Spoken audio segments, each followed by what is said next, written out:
RF 1:110।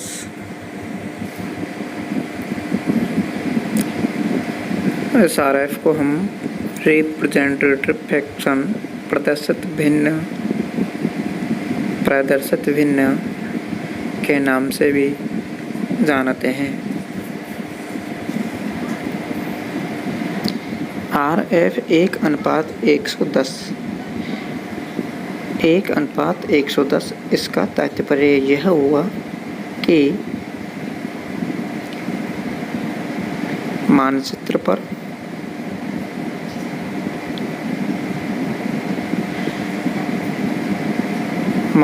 पर 1 centimetre की दूरी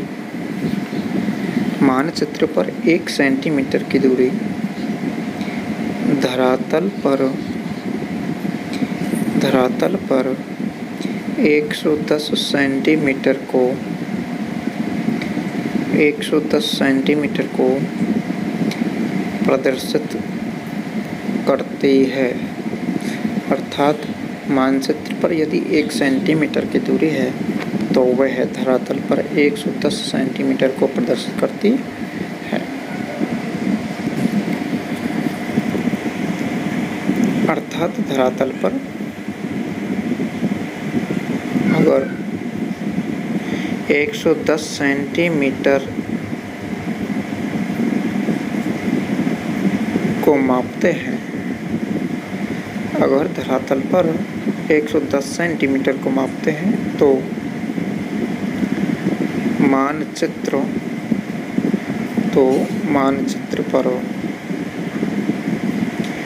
मानचित्र पर 1 सेंटीमीटर दर्शाता है। ठीक है, ये आपको यहाँ तक समझ में आया होगा। इसलिए 1 सेंटीमीटर प्रदर्शित करेगा 110 सेंटीमीटर को।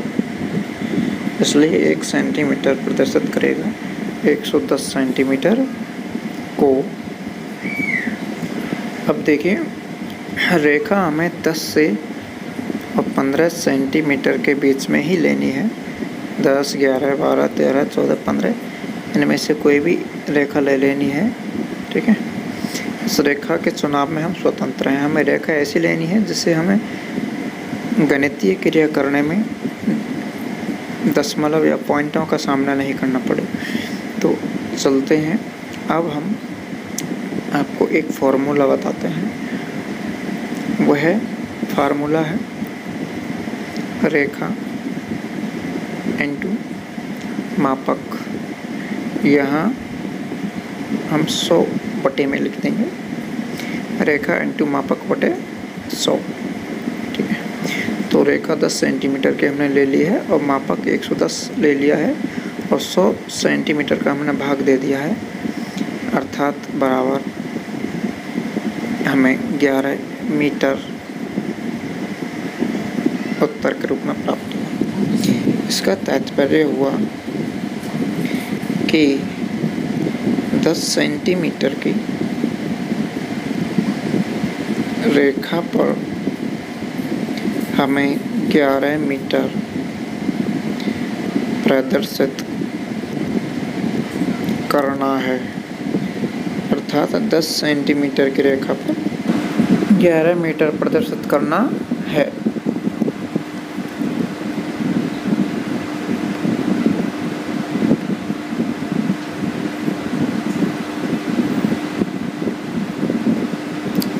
तो 10/11 10 सेंटीमीटर में 11 मीटर का भाग देने पर हमें 0.90 प्राप्त होता है। अर्थात एक खाने का मान हमें प्राप्त होता है। इस प्रकार हम 11 मीटर प्रदर्शित करने के लिए 11 खानों का मान निकालेंगे, जो निम्नानुसार हैं। इस प्रकार हम टुकड़े किए हैं तो 0.9 में 1.8, 2.7, 3.7, 4.5, 5.4, 6.3, 7.2, 8.1, 9 सेंटीमीटर और 9.9। अब इसमें क्या है, 11 टुकड़े करने हैं तो 11 इंटू 9.9 बराबर 9.9 सेंटीमीटर हो गया। 0.1 सेंटीमीटर बचा, जैसे हमने प्रथम भाग 0.9 प्लस 1 कर दिया, जिसमें 1 सेंटीमीटर तो कंप्लीट हो चुका है, तो 1 सेंटीमीटर बचा था। ठीक है, तो इस प्रकार हमारे 10 सेंटीमीटर की पूरी रेखा हो चुकी है। हम जो गौण भाग है उसमें जोड़ देंगे 1 सेंटीमीटर को। अब हमें करना क्या है कि हमें स्केल की सहायता से 10 सेंटीमीटर की एक रेखा खींचनी है। तो ये 10 सेंटीमीटर की हमने स्केल की सहायता से एक रेखा खींची है। 1 सेंटीमीटर ऊपर की तरफ हम खींचेंगे, 1 सेंटीमीटर ऊपर खींच लिया है, और आधा सेंटीमीटर में बीच में निशान लगा देंगे डिवाइडेशन करने के लिए। इस प्रकार इधर भी हम 1 सेंटीमीटर ऊपर की तरफ रेखा खींच लेंगे। ठीक है, और आधा सेंटीमीटर पर इधर भी हम निशान लगा देंगे, इससे कि इस स्केल को 2 भागों में बांट सकें। फिर ऊपर वाले दोनों भागों को मिला देंगे। अब बीच में भी हम डिवाइडेशन कर देंगे।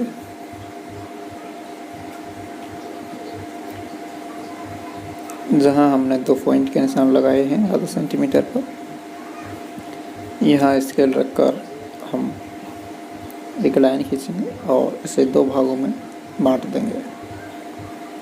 अब हमें क्या करना है, 0.9 प्लस 1 बराबर 1 सेंटीमीटर पर पहला निशान हमें लगाना है, तो हम पॉइंट लगा देंगे। दूसरा 1.8 अर्थात 1 सेंटीमीटर और 8 mm पर हमें लगाना है। 5, 6, 7, 8 इस प्रकार से 9 दूनी 18, 9 30 27 अर्थात 9 चौका 36, 9 पंजे 45।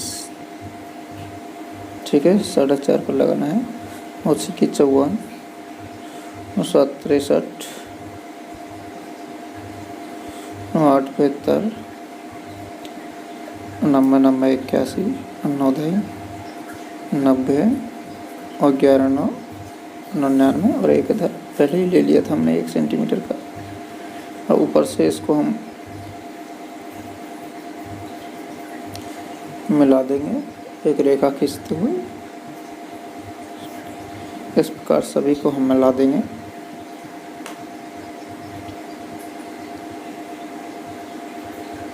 सभी को ऊपर से नीचे की तरफ मिलाएंगे। इस प्रकार मिला देंगे, इसके खंड कर देंगे। 11 खंडों में इस 10 सेंटीमीटर की रेखा को हम विभाजित करना है। इस प्रकार से हमने इसके 11 भाग कर लिए हैं। अब हमें क्या करना है, इसको भी हमें गौण और प्राइमरी भाग में बांटना है। तो 0 से पहले वाला भाग गौण भाग होता है और 0 से बाद वाला भाग प्राथमिक भाग होता है। तो इधर वाले 10 भाग हैं ये प्राथमिक हैं, और 0 से इधर वाला जो भाग 1 है वो है गौण भाग कहलाता है। ठीक है, ये हमें सिर्फ आपको समझाने के लिए लिखना पड़ रहा है। इस प्रकार से हम परीक्षा शीट में नहीं लिखते हैं। 1 metre, 2 metre, 3 metre, 4 metre, 5 metre, 6 metre, 7 metre, 8 metre, 9 metre और 10 मीटर हम यहाँ प्रदर्शित कर देंगे। ठीक है, अब देखिए हमने गौण भाग और प्राथमिक भागों में बांटकर 10 मीटर को प्रदर्शित कर दिया है। अब एक खाना हमें 1 मीटर को प्रदर्शित कर रहा है।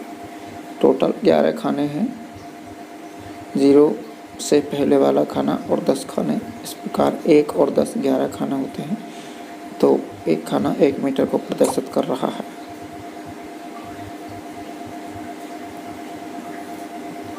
ग्यारह खाने हैं कुल, जो 11 मीटर को प्रदर्शित कर रहे हैं।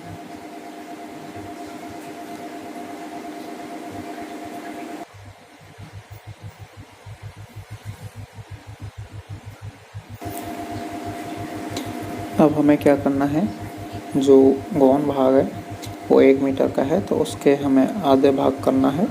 आधा भाग अर्थात 0.5 पर हमें निशान लगाना है और उसको 2 भागों में डिवाइजेशन करना है, बांटना है। इस प्रकार से हमने 1 मीटर के आधे टुकड़े कर लिए। ठीक है, जो गौण भाग है उसको हमने 2 भागों में बांट दिया। तो ये अब गौण भाग आधा मीटर को प्रदर्शित कर रहा है। 1 खंड 2 खंड हो गए, तो आधे आधे मीटर को प्रदर्शित कर रहे हैं। ठीक है, देखिए स्केल रखकर हमने आपको बताया है। इस प्रकार से ये आधा भाग बिल्कुल इसका हमने आधे आधे भागों में विभाजन किया है। और अब हमें पता होना चाहिए कि 1 मीटर में 10 डेसीमीटर होते हैं। 10 डेसीमीटर होते हैं और 100 सेंटीमीटर में 1 मीटर होता है। ठीक है, तो अब हम चाहे तो,